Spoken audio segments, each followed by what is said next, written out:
Sweeping new bank intervention powers spark overreach debates as cyber fraud costs Asia billions. Okta's Dan Mount Stephen and Subalakshmi Ganapathy of ManageEngine explain how identity-centric security stops fraud seamlessly.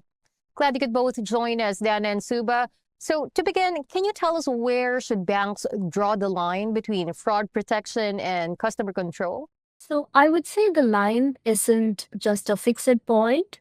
It is proportional to the risks that we have. So the old model that we had was block everyone to catch the few. And that's no longer acceptable, I must say. Our customers' money is theirs and they have the right to move it. So the bank's job is the duty of care, not control. So the principle I would hold to this is protection should be invisible when risk is low and assertive when risk is high. And most customers, most of the time, are doing something completely ordinary and they should never feel watched. So the moment the signal says otherwise, a brand new payee or an unusual amount get transferred, a session that doesn't look like them, probably an imposter or compromised account, that's when we have to intervene. And that's when we'll have to take actions very precisely. So the other half of the line is transparency. If a control fires, the customer deserves to know why and have a fast way to confirm or override it. So the failure mode isn't being too cautious. It is being cautious and silent. And one liner would be protect by default, but never treat every customer like a suspect. Well, I think first and foremost, they shouldn't have to, but the tension is real. Cyber fraud is absolutely surging across Asia, particularly in the Philippines. We see OTP or one-time password hijacking particularly prevalent.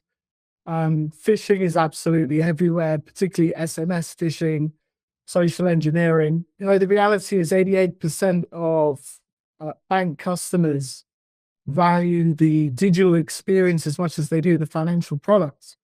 76% are more likely to use apps that have instant access and an easy to use interface.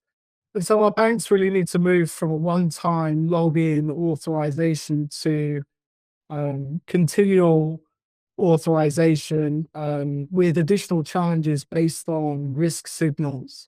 Account freezes and transaction delays are also usually deployed, but how effective would you say these are when it comes to stopping scams?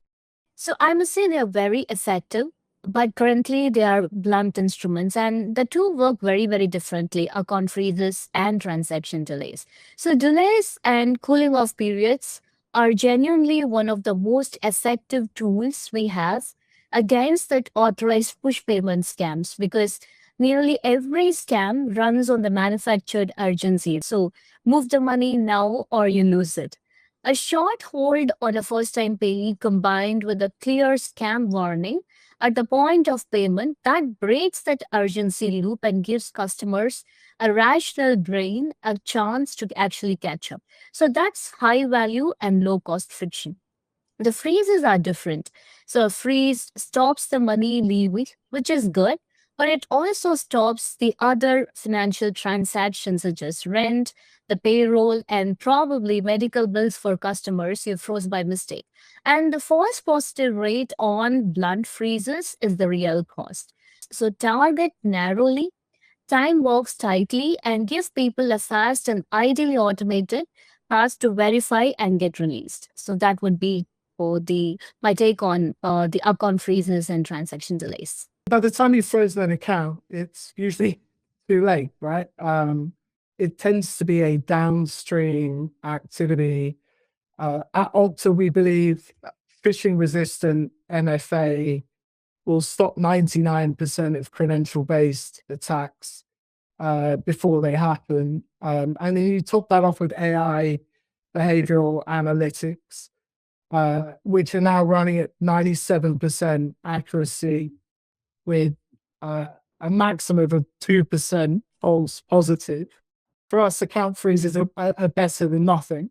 But it's said, we would prefer that organizations are continually looking for those risk signals and providing step-up authentication and continuous authentication to keep our citizens and customers safe. So if you were both to make recommendations, how can banks stop scams without blocking legitimate customers?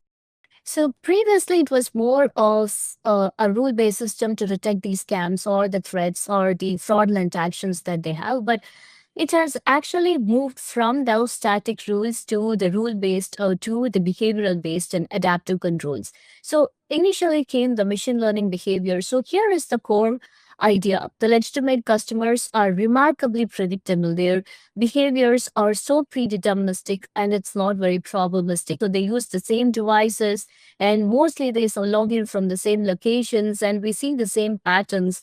The payment done on every specific day of the month or during the end of the month. The pattern remains most of the time same. So if you build a behavioral baseline for each of the customers, you can't let 99% of normal activity flow with zero friction. And then apply a step-up checks only to the deviations. And frictions should follow risk, not blanket everyone. So when you say adaptive MFA, if there is a login from a specific or an unusual location, that's when you step up and increase your control. And the low risk gets a frictionless experience in this behavioral based modeling. And genuine anomalous activity or gets adaptive authentication or confirmation or a very short delay. So, and the point that often gets missed, a huge share of scams are actually account takeovers. So that could be compromised credentials or social engineering of the login or insider misuse. So if you harden that identity and access layer, a lot of fraud never gets a chance to even start. It's a great question. We've got really three crises converging at once. Fraud's accelerating, regulators mandating AI governance, with 91% deploying AI agents, but our data tells us only 22% have governance in place. There's a big gap there where a lot of banks we feel are stuck. For me, it's really important that our banks are ditching SMS one-time passwords. Account freezes, as said, are really ineffective. We need to govern AI and have an identity-first approach towards that AI governance. Thank you so much for sharing your thoughts and for joining us today, Dan and Suba. Thanks for having me on the show. Thank you so much.